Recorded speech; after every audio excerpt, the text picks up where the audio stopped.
si Madeline Jacob Cardenas. That is my real name, but they know me here is Madeline Cardenas. Bileg Iti Lima worldwide organization. Now I'm the founder and director.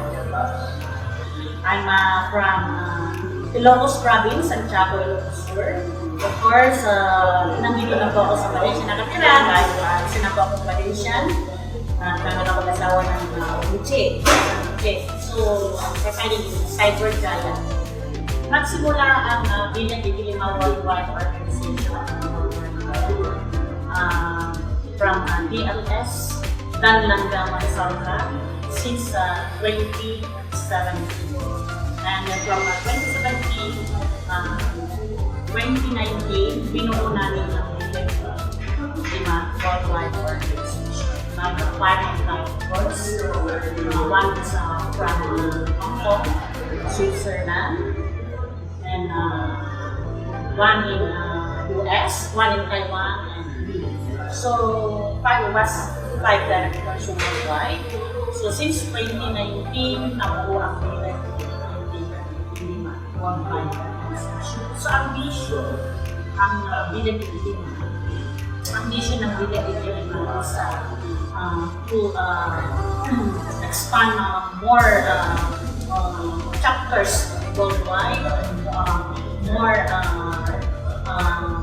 members worldwide, and the mission is to help people worldwide, not only our original Filipino, but it's also worldwide.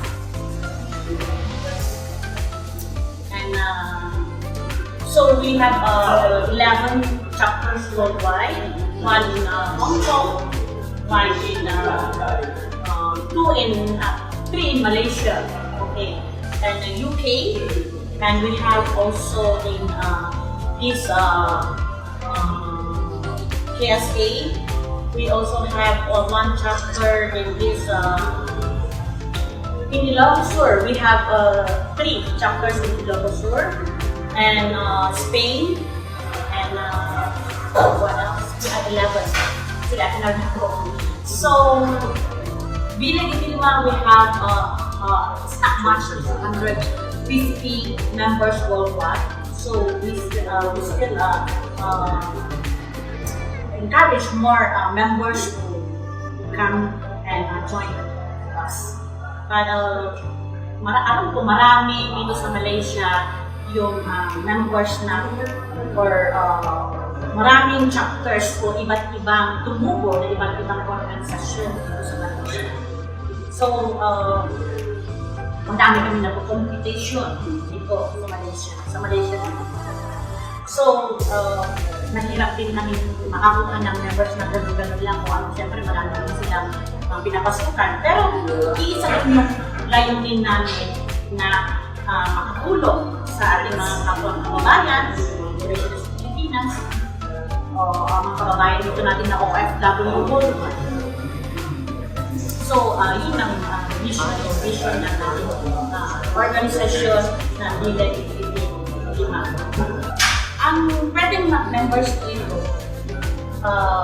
pwedeng Tagalog, hindi lang Ilocano, but we are community pag Ilocano. Okay? So, Tagalog, hindi lang din Filipino. I am planning to open it for worldwide. It's not only for the Filipino. It's also for other country or either other races. Yes, other races. Depends what is the rules of them, because we need the birth certificate. That is my thinking of them. So I don't know if other country how they do birth certificate. So we have to kailangan namin tignan kung paano kaya ko ititignan kung aralin muna kung paano yung death certificate nila. Yun lang naman ang nagtutulong ng death certificate. Siyempre, iba-iba yung ano natin, yung tawag nito, iba-iba yung death certificate natin, iba-iba, bawat country, iba-iba yung ano mga facility ng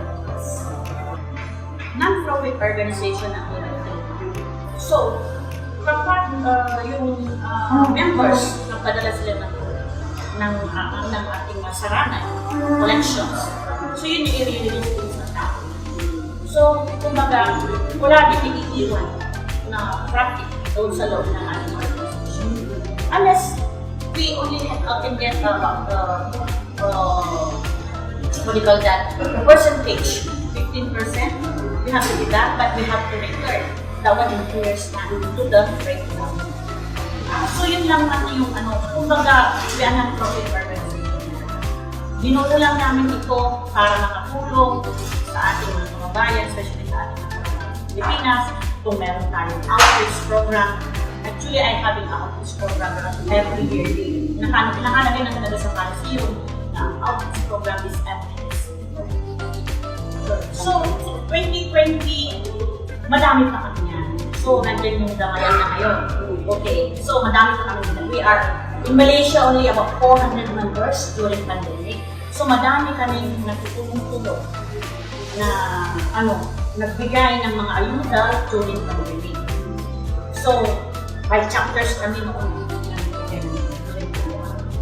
So, after the pandemic, nag-iwalay kami So, August 2020. Nag-iwalay August 2020. Babali 1 year lang kami nasa. 2019 na buo. 2020, August, nag-iwalay kami. So, after that, of course, affected ang organization.